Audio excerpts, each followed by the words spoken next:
3절 같이 읽어볼까요? 시작. 무릇 그리스도 예수와 합하여 침례를 받은 우리는 그의 죽으심과 합하여 침례를 받은 줄을 알지 못하느냐.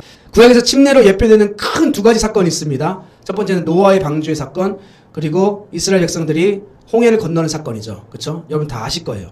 이 두 가지 사건에는 모두 공통점이 있습니다. 이 두 가지 모두 물이라는 것들을 통해서 수많은 죄인이 그 물속에 빠져서 심판을 당하였고 죽음을 당하였다라는 것이고, 또한 하나님의 백성들은 그 물을 통과해서 심판에서 빠져나온다는 것을 상징하고 있습니다. 실제 역사에서 그렇게 일어났었고, 그것은 오늘날 우리에게 주시는 어떤 상징인 의미도 있다는 것이죠. 그렇습니다. 우리가 받은 그 침례는 어떤 신앙의 고백으로서 침례를 받은 것일까요? 물에 들어갈 때 고백은 이렇습니다. 우리는 과거에 아담과 연합되어 있었던 나의 옛사람은 하나님 앞에서 반드시 심판받고 그 심판으로 말미암아 죽임 당했어야 마땅한 자였습니다. 하나님과 단절되어 있었던 자입니다. 저는 아담과 연합되어 있었기 때문에. 그래서 저주와 사망 아래 있었던 것입니다. 그래서 구약의 개념은 물은 저주와 사망과 심판을 의미하는 그런 개념이 있어요. 그래서 물속에 잠기는 거예요. 이렇게 나는 아담과 연합된 자였습니다. 그리고 이제 물에서 나오죠. 근데 물에서 나올 때 스스로 나오나요? 스스로 나와요? 스스로 나와요? 아니면 침례를 행하는 자가 그 사람을 꺼내줍니까? 꺼내주죠. 능동적입니까? 수동적입니까? 수동적이죠. 누군가에 의하여 일으킴을 당하는 겁니다. 침례를 행하는 자가 그를 물에서 건져내는 거예요. 다 같이 물에서 꺼냄을 받는다. 아멘. 능동적이지 않고 전혀 수동적이다라는 것입니다. 침례는 원래 아담과 연결되어 있었던 나의 옛사람은 물속에 이렇게 빠져서 죽어버렸습니다. 그리고 예수 그리스도와 연합된 새로운 사람으로서 나는 물에서 나온 자가 되었습니다 라는 위대한 신앙 고백인 것입니다. 이 의미를 아는 게 중요한 거예요. 우리는 이렇게 과거에 나의 옛사람, 아담과 연결되어 있었던 나의 옛사람, 죄와 심판 아래 나는 반드시 죽었어야 됐고, 그 죽음으로 말미암아 영원한 형벌을 받았어야 마땅한 내가 그 옛자는 물속에 완전히 죽어버린 자가 되었고, 나는 예수 그리스도와 연합되어 물에서 나온 자가 되었습니다. 예수님이 나를 끄집어내셨습니다. 할렐루야. 아멘. 좋지 않습니까? 네, 저는 너무 좋아요. 이 침례를 생각할 때 너무 좋습니다. 나는 전적으로 타락하여서 완전한 심판 아래 있었던 자였습니다. 그러나 하나님께서 나의 인생 속에 강권적으로 개입하셔서 나를 그곳에서 끄집어내셨습니다. 이런 위대한 간증이 그 침례 안에 들어있다는 것이죠. 그러니까 자신의 그 전적 타락됨과 하나님의 은혜가 주권적으로 내 인생 속에 미쳤음을 경험하지 못하는 자는 침례 받아도 그런 고백을 하지 못하는 거예요. 왜? 자기 힘으로 나오는 거지. 자기의 노력으로 구원받는 거잖아요. 그렇죠? 하지만 침례는 그런 의미가 아니라는 것입니다. 그래서 4절에 장사되었나니 라는 말이 쓰여 있는 겁니다. 같이 읽습니다. 4절 시작. 그러므로 우리가 그의 죽으심과 합하여 침례를 받음으로 그와 함께 장사되었나니. 아멘. 그렇습니다. 장사는 뭐예요? 장사. 장사는 죽은 자를 무덤에 묻는 행위죠. 그렇죠? 망자를 세상과 완전히 단절시킨다는 의미를 그 안에 포함하고 있어요. 장사되었다라는 것은. 그러니까 완전히 세상과 이별되었다라는 거예요. 이스라엘 백성들이 홍해 이전에, 홍해를 건너기 이전에는 누구의 종이었어요? 바로의 종이었죠. 애굽에게 속한 바로의 종이었습니다. 하지만 홍해를 건너면서 이제는 하나님의 백성이라는 새로운 신분으로 홍해에서 나오는 것처럼, 홍해 이전에는 애굽에 속하여서 바로의 종이었습니다. 그런데 홍해를 나오면서 애굽에 속하였던 바로의 종은 어떻게 된 거예요? 죽은 거죠. 할렐루야. 홍해에 빠져 죽었습니다. 알겠어요? 이제 새로운 인류가 홍해에서 걸어 나오는 겁니다. 할렐루야. 누구에게 속하여? 모세에게 속하여. 예수 그리스도를 예표하는 모세에게 속하여서 홍해에서 빠져나오는 그런 개념으로서 구약에서 우리에게 설명하고 있다는 것이죠. 그러니까 애굽의 종이었던 그들은 완전히 죽어버린 겁니다.